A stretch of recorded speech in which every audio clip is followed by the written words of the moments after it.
À l'occasion, Isabelle Boulay pousse la chansonnette. Ce mardi 22, elle sera sur la scène de l'Olympia pour la fête de la chanson française diffusée sur France 2. S'il y a un homme, à qui elle pourrait chanter la sérénade à longueur de temps, c'est bien Éric Dupond-Moretti. Zoom sur leur rencontre. Isabelle Boulay fait partie des valeurs sûres de la chanson française même, si cette dernière est d'origine québécoise. Ce mardi 22 mars, elle foulera la scène de l'Olympia de Paris, pour honorer de sa présence la fête de la chanson française diffusée sur France 2. Elle partagera l'affiche du programme, avec d'autres stars de la musique, Eddie Mitchell, Pascal Obispo, Julien Clerc, Marc Lavoine ou encore Michael Jaune. Sa collaboration avec ces artistes masculins ne sera que purement professionnelle puisqu'Isabelle Boulay est déjà prise côté cœur. L'interprète est tombée amoureuse d'Éric Dupond-Moretti, avocat français renommé, aujourd'hui ministre. Le coup de foudre a eu lieu en 2016. Et il n'y a pas eu besoin de soirées mondaines, de voyages d'affaires, ou de rencontres impromptues au tribunal, pour que les routes des futurs amoureux se croisent.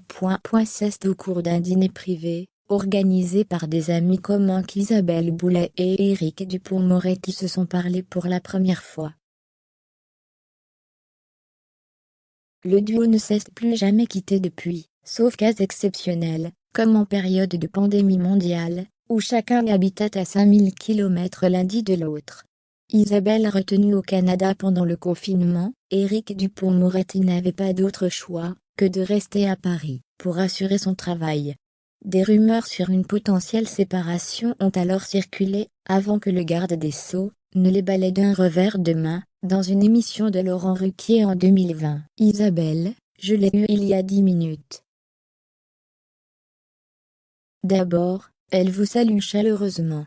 Elle répète, elle est en concert ce soir à Ottawa, dans un endroit qui s'appelle la colline parlementaire. La distance n'est pas insurmontable malgré la difficulté qu'elle représente pour leur amour. Les choses ont été encore complexifiées par le Covid. Pour le reste, nous respectons réciproquement nos libertés et nos choix. On arrive à se voir le plus régulièrement possible, pas assez à mon goût, pas assez à son goût, mais on se débrouille, indiquait Éric Dupond-Moretti sur France Inter. Il se débrouille même très bien, puisque comme il l'affirmait sur la même station, les tourtereaux se sont pacsés. Avec eux, l'amour n'a pas de limite, et encore moins de frontières.